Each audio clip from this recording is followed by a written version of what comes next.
ரொம்ப தெளிவா இருந்துட்டோங்க. இந்த விஷயத்துல நாங்க போய் நன்றி சொல்லணுன்ற நெனப்புலாம் இல்ல. நன்றி சொல்லியிருக்க கூடாதுதான். அதனால தான் நாங்க நன்றி சொல்லல.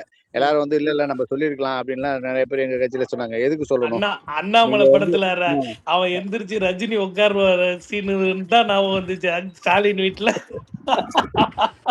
நாங்க இப்ப கேரளாவுல பாத்தீங்கன்னா எங்களுடைய பரம எதிரியா இருக்கக்கூடிய கம்யூனிஸ்டுகளே மேடையில ஏத்தணும், பிஜேபி ஏத்தணும், எல்லா கட்சி அரசியல் கட்சி தலைவர்களும் மேடையில ஏத்தணும் அன்னைக்கு பதவியேற்புல.